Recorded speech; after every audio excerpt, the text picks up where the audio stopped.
Welcome, fans and friends, to a new season of Primetime Muscle. I'm Tim Wilkins, as always joined by Hall of Fame bodybuilder and new supplement line owner, The Real Deal, Chris Cormier. Moi. And congratulations, my friend. Thank you, sir. Thank you, sir. It's been great. Get your Real Deal nutrition. And the man who's on the hot seat today, who was in the hot seat in the Olympia in Orlando, Tarek Gilgindi. How are you, Tim? Excited to be here. You look great. I got to give compliments to my friend, Chris Cormier. Looks like he lost some weight. Yes. Looking handsome. Yes, I'm working on it. He has a beautiful smile to his face. You know, Do you think it's like a zest? Something about you, Chris, is special today. Thank you so much. Well, this started as a new year, new you kind of a segment, Chris. So, guys, we're circling back. We got to cover the Olympia. We haven't had a chance to do that. And depending on where you're from is who you thought won the Olympia. Because if you're from anywhere in the Middle East, before he even hit the stage, it was Hadi Chupin. My social media, your social media, was Hadi, Hadi, Hadi. Then it gets to the night of the show, and it gets to prejudge, where I think a lot of the magic happened. You were watching. I was there. I was doing the pay-per-view with the one and only Phil Heath. But you, sir, were out there actually scoring the show. And that's what's really important to talk about today, because so many people in their controversy just couldn't put their finger on how did this happen, when did it happen, what round, what pose. And that's really where we're going to rely on you today, because not only was it your judging, but I know you judges go, what do you think about that side chest? So where go on? Does that go on? Well, Tim, Chris, in 2022, I was judging the Mr. Olympia, and Hadi Chupin was a better bodybuilder than Derek Lunsford. I thought Derek Lunsford in 2022 only beat Hadi Chupin on the back double biceps. I actually thought Hadi Chupin's back lat spread was superior than Derek Lunsford. In 2023, I sat at the judging panel and I made an executive decision, which is Derek Lunsford is a better bodybuilder today than Hadi Chupin. I voted that on prejudging and I voted that on finals. Derek Lunsford had a better front double biceps. Hadi Chupin had a better front lat spread. On the side poses, side chest and side triceps, Derek Lunsford was superior. Derek Lunsford was also superior on the back double biceps and the back lat spread. Hadi Chupin won the abdominals and thighs, and he won the most muscular. Well, you know, we got to go pose by pose, because there are the seven poses that they're judged through, is there not? Plus the quarter turns, where every single judge looks for balance, symmetry, muscularity, and conditioning on the quarter turns. The quarter turns are very indicative if you have anything off balance, okay? If, you know, shoulder, leg, anything off balance on this competitor, no, it looks like he's aesthetically pleasing, it looks like he's proportioned. So don't forget about the quarter turns. That's something that a lot of people on the internet judges, they forget about the quarter turns. They forget about the movement on stage, right? We notice a lot of the midsection in some of these transactions that happen between switching numbers. We pay attention to the competitors on the sides. We pay attention to their conditioning. Are they the first one to pose, the last one to get out of the pose? All those things come into consideration. If you're in the internet and you got a picture and you just compare two competitors, you don't even know all the criteria. So we're going to educate a lot of people in the internet, and I'm here with the legend and yourself to do this. Let's do this. Let's take a quarter turn to the right and go to the big board. Exhibit A. Exhibit A. Okay. Chris is taking us to court today. Okay. Jump in here, big dog. Chris, come here with me. One of the things that we notice is the V-taper on Derek Lunsford is superior than the V-taper on Hadi Chupin. Now, credit to Hadi Chupin, he has a little bit of a quad sweep that's a little bit superior than Derek Lunsford. One of the feedbacks for Derek Lunsford is if you grow your quads, your waist is going to get even smaller. But the deciding factor on this front double biceps is that we have a considerable difference on the V-taper between Derek Lunsford and Hadi Chupin. But that V-taper is amazing. It's best out of anyone in the world right now. I mean, so that's just saying. I mean, when he first came out, that's when jaws dropped, and you saw the superiority of Derek Lunsford. I mean, Hadi was good at certain points. I mean, he was really good in this area here, but overall, you got to go with Derek as the best bodybuilder in the world. Okay, in the interest of controversy and all the garbage that went back and forth, there was some political stuff about who got chosen over who because of politics, and I think that's been covered well enough. It wasn't politics when they picked Big Ramy 2 years in a row, or when they selected Big Ramy, but then there was another big political thing, and if you look on Derek's lat spread, his lats right there as they open up, I don't know if it was doctored on someone else's pictures or they found some snippet in time where he had a lump under his lats. That lump does not exist in that front double bicep. Well, I did not detect while judging any lump. For that matter, what you see is about 6 to 7 seconds of this front double bicep. So you have Derek Lunsford, you have Hadi Choopan. On the other side, you have Simpson Dowda, you have Andrew Jack. When he hits this front double biceps, I see an amazing V-taper. Yes, we could have a little bit more legs. The arms are in good size. Everything seems to be proportioned. And I mean, I'm not going to notice if there's a lump here. I'm not going to notice if there's a number here. I'm not going to notice if his feet is a little bit up. You know, we have 6 to 7 seconds to make very precise decisions. V-taper, biceps, quad sweep, waist, anything off balance. Okay, we're not there to pick on pimples around people. We're there to judge bodybuilding. So moving on to the side chest, and Chris, you can start this one. A lot of people said just the depth and density and the striations across Hadi's chest made him far and away the winner. But you didn't see that in the side chest. And watching the show, I mean, I gotta hand it to my comrade here. He is on point today, and I am telling you, good job. Because when these guys came out, and you can see in this shot, this side chest, he's winning this shot. You can see how he's clenching up on that wrist. He's bringing his whole, he's like contracting down into the pose. Derek is opening up in the pose, and you can see the difference. And you know, like when they came out, I mean, it was just like lights out right here. And you're looking for ways to see how Hadi was going to come out and, you know, and still be the champion. But I just think he was just getting a lot of great shots, and it wasn't like it was his show from the start. Now, Tarek, we talked top to bottom. One of the spots, okay, sure, you can look at those striations and that quality of the muscle belly in Hadi's pecs. But then, top to bottom, look at the striated glutes, the separation of the hams, the drop in the ham, the quad sweep. I mean, it's just, Derek, it's just glorious in that pose right there. Absolutely, Tim Wilkins, you're correct. Not only myself, Tyler, and some of the other judges, we saw tremendous improvement on Derek Lunsford's legs, especially from the side. This is a pose that in 2022, he lost to Hadi Choopan. He improved. There's the hanging hamstrings, right? There's the glutes, the separation, and here's the deal. Both of them could have been a little bit more conditioned on top. You see the obliques here, a little blurry. A little bit better, but a little blurry. To win the Mr. Olympia, you don't have to be perfect. Chris Cormier beat Ronnie Coleman every single time on abdominals and thighs. Every time.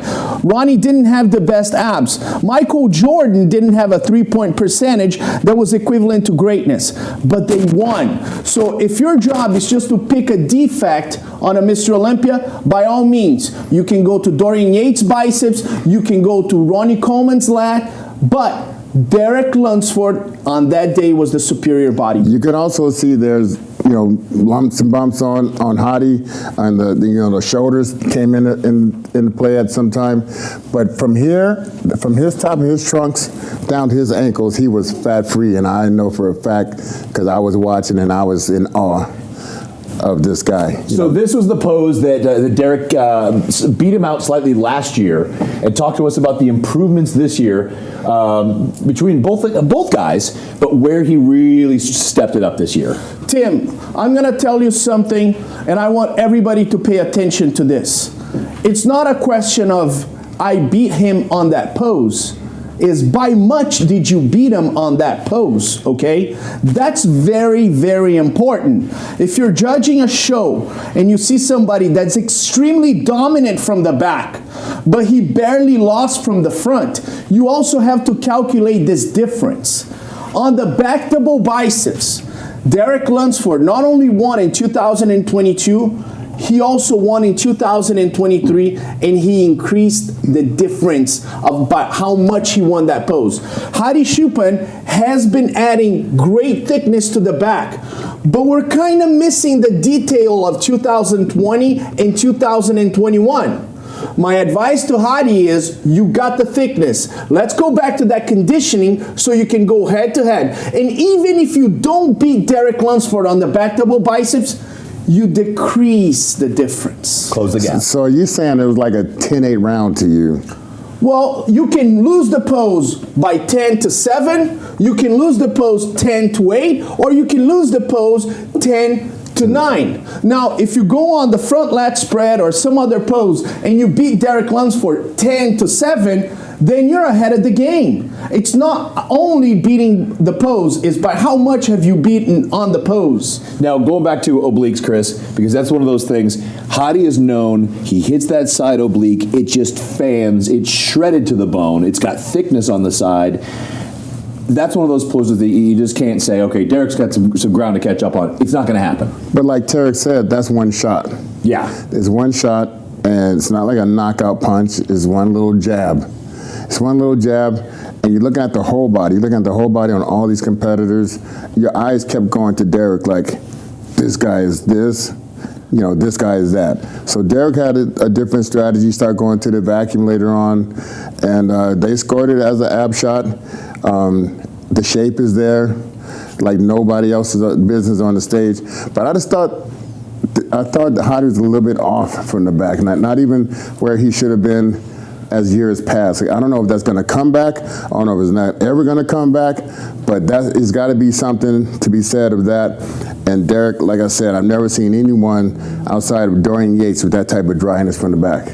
Chris, you're absolutely right. We have seen Hadi Choopan tighter from the back when he plays third. Now, is Hadi bigger right now? No doubt. But like Chris said, I would like to see Hadi a little bit tighter. Is he going to beat Derek Lunsford on the back double biceps? Possibly not. That's Derek's best pose. But I would like to see Hadi close the gap on that pose and then beat Derek from most muscular, abdominals and thighs and all that. I saw some people criticizing, Derek Lunsford. He had a beautiful vacuum. Just a few years back, everybody was complaining that the competitors had the pronounced midsection. Here we have a Mr. Olympia doing a vacuum and people are complaining about it. My wife calls it the Ninja Turtle belly. It looks like the shell on a turtle. Everybody loves the backup quarterback.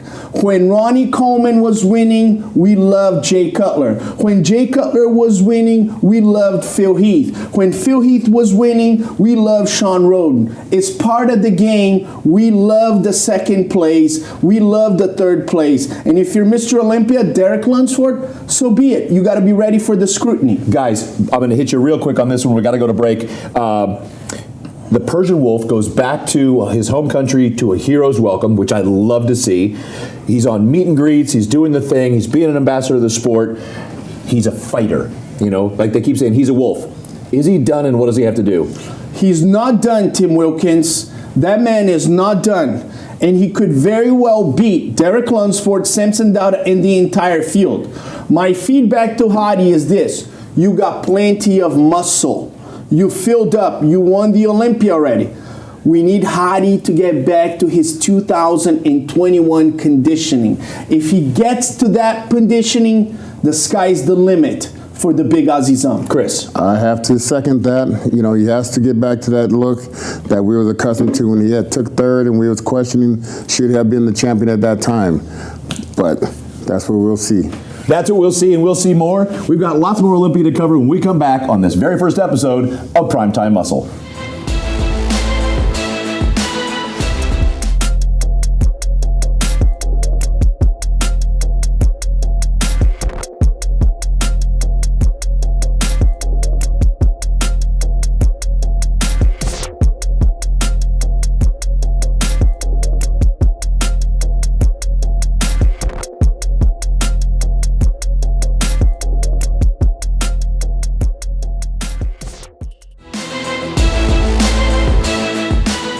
And we're back. And every year, guys, something changes the game just before the big show.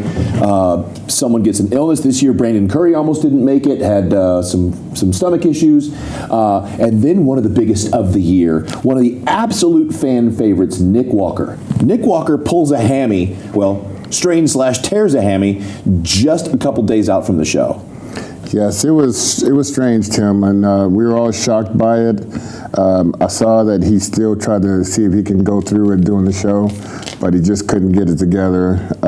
It was too painful, and everyone was, blindsided by the fact that he couldn't do the show. So, Tarek, you mentioned in our last segment about when Hadi and Derek were out there on the stage. They had Samson Dauda, who's just a giant, and you had Andrew Jacked out there. So the question started to become, and for the Nick fans, for the big fans, where do you think Nick would have been? Top 10, top 5, top 3? Where would he have fallen in that mix? Tim, I'm going to say something that might sound controversial, but none of us are scared of controversy. I did a live with Derek Lunsford, and I asked him the same question you just asked me. And Derek Lunsford said, I believe Nick Walker would be fighting for 3rd place. Well, ladies and gentlemen, I'm going to disagree with Mr. Olympia, Derek Lunsford. I had the opportunity to head judge the event, the NPC High Roller Royale in Las Vegas, where Nick Walker guest posed. And he wouldn't be fighting for 3rd, in my personal opinion. He wouldn't be fighting for 2nd. He would be fighting for the title. He would have been bigger than Derek and Hadi, and possibly more conditioned than both of them based on his consistent conditioning of the past. If those things came into play, Nick Walker would have been fighting for the title. Obviously, we're all speculating here, but in my personal opinion, Nick Walker would have been right there. And another thing, Tim Wilkins, Nick Walker came up to me and said, I heard what Derek Lunsford said on your live, and I'm going to remind him next year at the Olympics. So, Chris, this is the thing, because we got some footage of this. I love guest it. posing. I love it. So it was a thing like 3, 4, 5 months out. You see a guest poser, he comes out, looks like a water buffalo. You go, dude, we need to start your diet. 320 is impressive and all, but there isn't a cut to be found. Now it's a thing where I see guys 2 weeks later and say, how much weight did you gain, dude? You look rough. Nick, who had the torn hammy, we're going to look at this footage. He looks insane. He looks amazing. Man, I couldn't believe my eyes when I saw the footage of him at the show, the High Roller in Las Vegas. Jennifer Dory had him out there. I couldn't believe it. I was like, and the first thought that came to mind is, this guy might have won the Olympia. He might have won it this year. That hurts. He might have won. All right, let's look at this footage, fellas, and just the conditioning is still there. 5 weeks out from the Olympia. Look at that! Look at those arms, and his waist is a bit smaller now when he hits that frontal biceps. This side chest, it's game over. He actually beat him last year on the side chest. Okay. A lot of people give him a lot of crap about his midsection, but he is the one competitor that I see go to work on the midsection, go to work on his weaknesses, and make them to where they're just not prevalent like you would have thought, prior to him going for all these different changes of his weaknesses. Look at those arms. Look at the proportion, the lats pumped, and then the quads are insane. Nick's quads are always massive. What about his waist from the back to both biceps? Where's the injury? Where's all that purple? This guy's the real mutant. How can you fully recover in like 3 weeks? This guy is incredible. This is going to come around again, and we're going to pause in a couple of spots because, like that back pose, you were talking about the detail that you wanted to see the night of. And this is without messing with water, without carbing up, without being, dieting up to that magical point. He still had the amount of detail in the low to mid back, which we're not seeing in the guys from number 10 to number 20. Yes, I've been in touch with Nick, just giving him some good wishes and everything. He's been telling me that he's been going to work on that injury and doing everything he can every day to get better. And as you can see, he's doing what he's got to do. And Nick said, as most do, I'm not going to the Olympia to make top 5. I'm going to win the Olympia. That's why I train so hard all year. Tim, I said, man, you look great. Maybe you could have won the Olympia. He said, Tarek, I would have won the Olympia. Go back on Primetime Muscle and look at the camera and say I would have won the Olympia. I said, I can't do that. Guys, look, you just did. Look at this. For some reason you were able to. Look at the drop in the tricep and the peak in the bicep, the sweep, the side. I mean, this is almost Lila Brada. I used to do this shot. My arm didn't look like that, but I used to do this shot.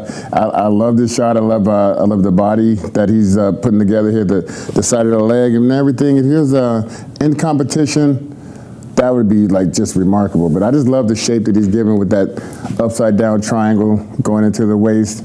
He's doing it right. And Tim, it was just a few years back, Chris Cormier called me from Pittsburgh and said, Tarek, I just saw Derek Lunsford guest posing right here, and he needs to go to the Open. This guy can win the Olympia. I remember going to Chris Cormier before looking at the pictures and saying, Chris, come on, are you serious? And Chris said, Tarek, mark my words, if this guy goes to the Open, he can win the Olympia. 2 years later, he wins the Olympia.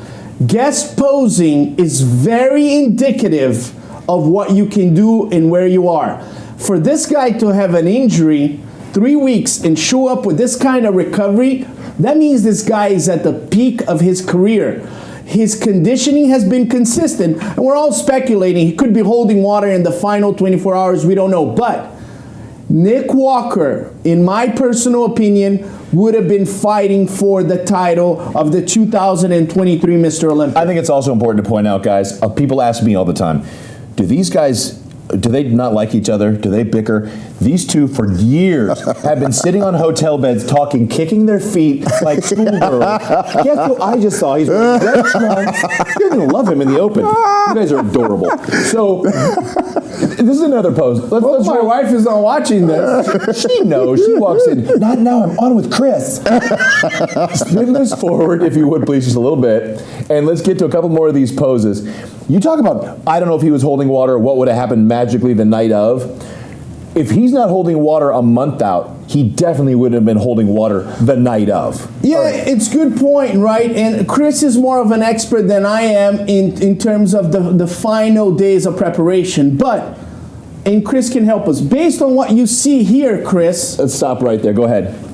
He wouldn't have missed his conditioning, or could he have missed his conditioning? No, he was dead on, and he was ripped to the bone. And right here, this is going through therapy, going through days after, probably had a little bit of cheat here and there, and he's still able to hold this type of conditions is remarkable. You could tell this is probably the injured leg on the left. Where's the injury? I think it's on the left, and so he's still a little gingerly walking on it just a little bit. I could tell just from his movements, but I mean, you can't ignore that this guy's looking remarkable, and you can't ignore that he probably would have been fighting for the title, like you said. Okay, top to bottom, Tarek, take us through the judging. I mean, just the separation in the rhomboids, the upper back, the traps, and then get into the arms. There's a separate, the horseshoe has a separation on the double back bi. Now, here's a good question, right? A back double bicep, Derek Lunsford best pose. Would he have beaten Hadi Choopan in this pose? And even if he lost to Derek Lunsford on this pose, he would have beat him in that pose. Even if he had lost to Derek Lunsford on this pose, would he have been a lot closer than Hadi on the back double biceps? And now let's go back to 2022, where he already beat both of them on the side chest. By how much would he have beaten them in 2023? My man, I'm telling you, do not discount Nick Walker. This guy could very well be Mr. Olympia. So I saw, go ahead, Chris. Yeah, I was going to say his training philosophy is well ahead of Hadi's, is well ahead of Derek's, and he's been doing it for a few years now. I've been watching very closely, and that makes the difference in the physique. You saw the difference he's been making, the change he's been making, and that's what I got to say about Nick Walker. He's on it. Now, so let's go back and make it the magical night. Put him in that top three mix. I always get confused when the judges start moving Samson to the middle, then Derek to the middle, then Hadi to the middle. I mean, they would have been moving these guys like crazy if Nick was out there. What's going on through a judge's mind when they're doing that? Here's the deal. It's the Mr. Olympia. We're going to see competitors from all angles. What head judge Steve Weinberger is doing is this. Guys, I'm putting Derek here in front of these guys here. The judges here to the left. Guys, I'm putting Derek here to the right so you guys can see it on the right side.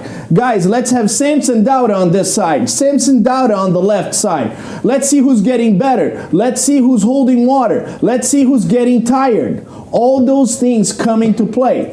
And in the end of the day, what people have to take in consideration is this.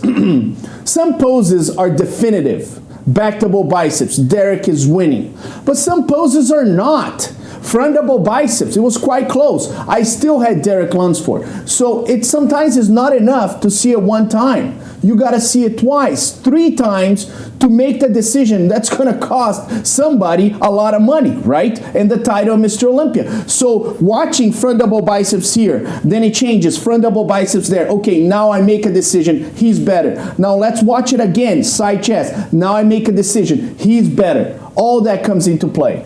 Well, we can guess all we want, but we just know now Nick is going back to the workshop, back to the drawing board, and he's going to straight crush it. Is another guy that's got to bring in some detail? He's got enough mass. Oh, yes. He's going to continue to get better. I mean, you got to ask the question, how's the effectiveness of his training? How's it going to be with the injury mentally? That's going to be a question mark, but only he can answer that. So there's something unique about Nick Walker. When I heard that he was injured, there was part of me that was sad because I love the young man and his enthusiasm. But throughout this whole process, you've never seen him feel sorry for himself. You've never seen him depressed. He's like, hey, it is what it is. I'm going to come back and storm the stage. I believe Nick Walker has a very strong mindset, and we're going to see that for years to come. Well, we're excited to see that, and we're going to talk about a couple other champions that have got a domination going in their respective divisions when we come back on Primetime Muscle.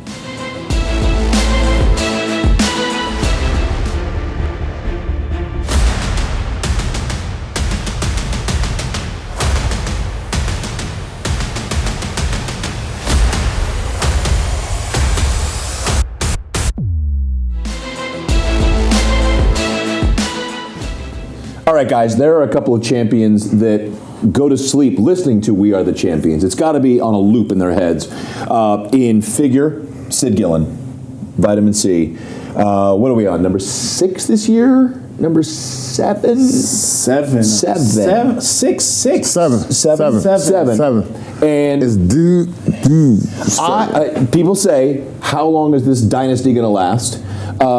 I thought Jessica Reyes Padilla, she closed the gap this year. I thought it was close.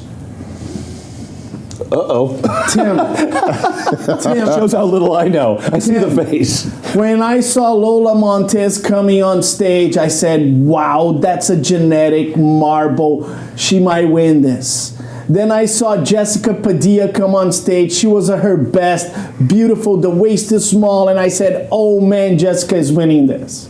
And then here comes this human being by the name of Sydney Gillen.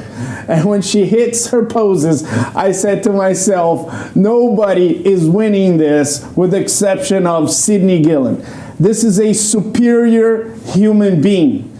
I mean, when she hits her front pose, side pose, and back pose, is as close to perfection in the figure category as we have seen. I actually thought this was her best performance to date. I could not believe how good Sydney Gillen is. Jessica Padilla and Lola Montez are incredible, but we are dealing with the freaking Michael Jordan of figure. We're dealing with the Tom Brady of figure.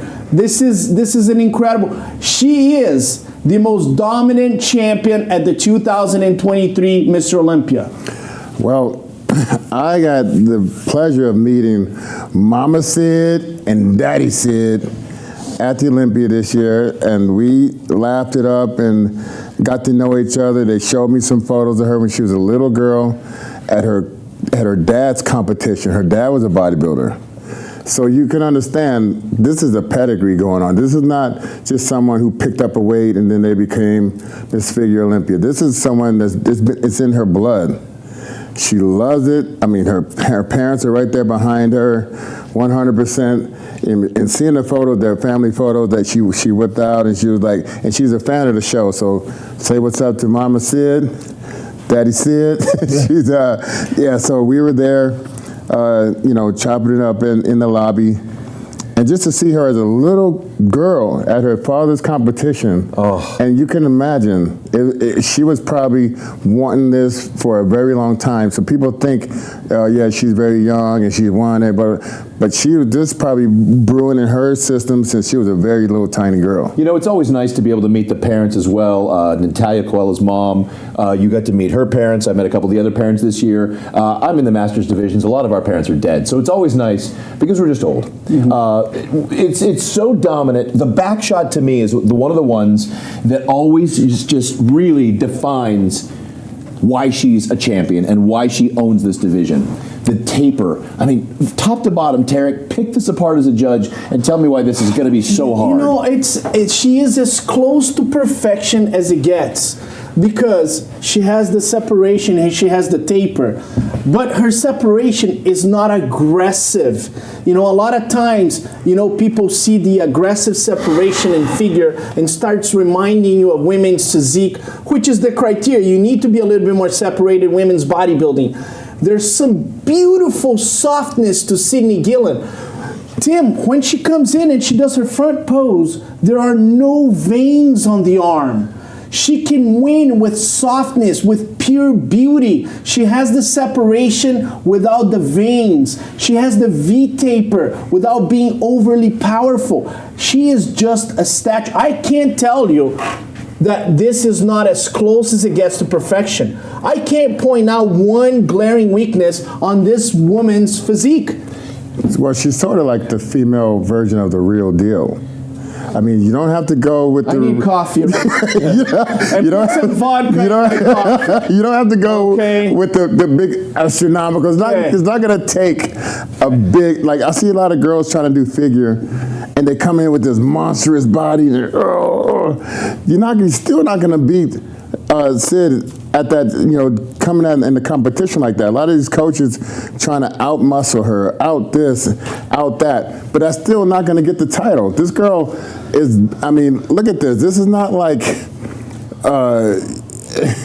I mean, she's just built like that. I don't know what it's going to take to actually beat her. She's a thoroughbred. This is like a $1 million Kentucky Derby horse that the entire world wants to have it. She's a thoroughbred. If you have a supplement company, this is as good as it gets at the Olympia stage. And we're talking about incredible competitors in the figure category, but they're dealing with somebody that's an incredible human being in terms of physique. And Jessica and Lola, they're right there in that top three. I think they're just a solidified top three, a trio of women that are the best in the world at figure. But I mean, you just got to give it to this girl. It's not like you said. It's not like you come in and rip to the bone. It's like more like a beautiful softness, like you said. I don't know why I'm agreeing with this guy, but I gotta get. That's the best way for you to do your job. You know what I mean? You've been on point today. I give it to you. That's the best way for you to keep You've been your on job. point. I got it. Just keep agreeing with me, and you can write those invoices. So let's talk about one more champion that is the epitome of a soft muscle beauty, and I don't mean soft in the sense that she's not conditioned. Healthy. She still brings. Let's talk about Andrea Shaw. She still brings such a beauty. It's just not the block of muscle that you think of with women's bodybuilding. She's found a way to pack on this beautiful quality muscle bellies at each part that she should and still maintain these beautiful lines. Tarek, you're down there. That front double bi is just stunning. Andrea Shaw has done something that most bodybuilders have not done in their entire career, even though they have won the Olympia. Andrea Shaw has popularized women's bodybuilding. You go to the Rising Phoenix, you go to prejudging of women's bodybuilding, the audience is huge because Andrea Shaw has made it popular. She is the Linda Murray of our times. She's genetically gifted. She's got the small waist. She's got the quads, the arms. The conditioning has always been perfect. And again, you don't have to have striated glutes to win the Olympia as a female bodybuilder, okay? There are more competitors in her category that have striated glutes. They're losing to Andrea Shaw because she still has a beautiful softness to her. There's one thing that I'm going to say about Andrea Shaw, and I know she watches the show. She's going to say, Tarek, I'm bringing it to you next year. If Andrea Shaw could improve one thing, is a little bit the lats. The lats are a bit high here, a bit high. If the lats came down a little bit, what are you laughing at? Because you're just so dead on today. I can't believe that I can't believe you're hitting the ball. You just hitting the ball today. You shouldn't be surprised. I am surprised. No, you shouldn't be surprised. Because you normally don't have an eye. Support me. You normally don't have an eye like that. You're laughing at me because I'm doing good? Yeah, you're doing good. Get out of here. So Chris, finish up, Tarek, and then that was actually what I was going to say. Is that I would like to see a little bit more thickness in that front because the girl that's nipping on her heels, Angela Yo, she has that already, and she's gonna. I mean, that's only one little chink in the armor, but there is hope. There is hope. So Chris is right. When you look at Sydney Gillen in the figure, there's no real flaw that you can go after. In Andrea Shaw, that is one thing that Angie Yo, she can go there and say, hey, I have a little bit more of a V-taper than Andrea Shaw. Now, Andrea Shaw is not going to take this comment lightly, okay? She's going to watch this, and she's going to have my picture, Chris Cormier's picture on the wall, and every time she trains back, she's going to come back and dart our face. The only difference between me and you is I can help her get better. So I'm gonna have her in Camp Cormier these next coming months. You and I talked about this last year. We talked about the people you want to reach out to, the people you have reached out to. Some give in and they say, the guy must know what he's talking about. Right. It's Hall of Fame. And some said, no, I got this. And obviously, if they're not climbing the ranks, they don't got this. Right. So you said to me, probably January, February of last year, I would love to work with Andrea Shaw and maintain this dynasty, maintain this win streak. I just want to see the most beautiful physique, Tara to grace the stage, and I know that I can help that happen with her. And we even spoke about it. She said she's going to be coming out for the Fit Expo in LA, so hopefully we can get together and do something. So, as I'm always dying to know, what principles, what training methodologies would you use? You and I have trained together quite a bit, and it's changed everything, my whole mindset. What would you do with her with that mind-muscle interaction? Just get her connecting more, get her, I'd like to see her pose. I'd like to start in a posing room and take it from there down to the gym. Sort of like what I did with Breon. Like we were gonna just pose at first, but then I was like, just come downstairs. Let's just see what we look like doing some different exercises. And I just think I could just get her mentally to a place to where she can feel that, take that home with her, keep building on it, keep building on it. Hopefully we can see each other again before the next time she compete or something like that. But I know for a fact that we get together in the gym, she's going to have a different mindset behind what she does. Well, guys, it begs the question as we talk about champions like Sydney Gillen and Andrea Shaw. Is anybody in there that is nipping at their heels, is anybody beating them without one of the two of them stepping down? That's tough, man. It's tough. Because they are etched in there, just like... and it don't look like they're slowing down. It look like they're getting older to where it's like, okay, you got maybe a younger lion is going to come in there and just take the title. But these people are there. They're there for a reason. Well, Tarek, we'll talk about Sydney first. And we had the Olympia battle, and she stayed covered up. And I think it was Jessica was the first one. She ripped off the shirt. It was time to go. Oh, my God. That's my feedback to Sydney Gillen. Oh my gosh, she came so covered up we couldn't even see her wrist. I'm like, Sydney, we gotta see something. Let's see your wrist, your forearm. She's like, no, Tarek, I'm covered up. I'm here to work out. And I'm like, Sydney, can we see your wrist? She's like, no. Sydney, I gave you Olympia battle attire. And in the next Olympia battle, you're gonna be wearing that and you're gonna intimidate the competitors with your brand new Olympia battle outfit. Okay, she's all covered up. I'm like, I want to see Sydney Gillen. Well, we're gonna have to ask Mama Sid and Papa Sid about parents. that. Like, yeah, come we'll talk on. to the parents on this one. it was an amazing Olympia. We've got many more episodes to talk about the various divisions and who we thought's coming up, coming down, and who's going to maintain their wins if they really want to. Guys, what a way to kick off! I never thought the show would be so difficult with you two getting along like this. You know, I'm uncomfortable. I'm awkward. I don't like when Chris Cormier and I agree on everything. So, Yeah, it to be freaked me out honest, too. I'm sure we provided good content, but I'm not satisfied that we've agreed in a lot of things. Yeah, I was a little freaked out too. I was just like shocked. I just had to shake my head like, I can't believe it. Do you think it was through the whole space-time continuum off when he complimented your weight loss? No, that has I nothing to do regret with it. making that statement because we got on the same page. Bro, now you were just knocking them out the park today. I just couldn't believe it because I normally don't agree with you. All right, well, whether you agree, disagree, like, subscribe, give us a comment about what you thought about our various talk today. Always follow us, and we look forward to seeing you. Get some comments on this guy. With the one and only Tarek El-Guindy, Chris Cormier, The Real Deal, and Tim Wilkins. We'll see you next time on Primetime Muscle.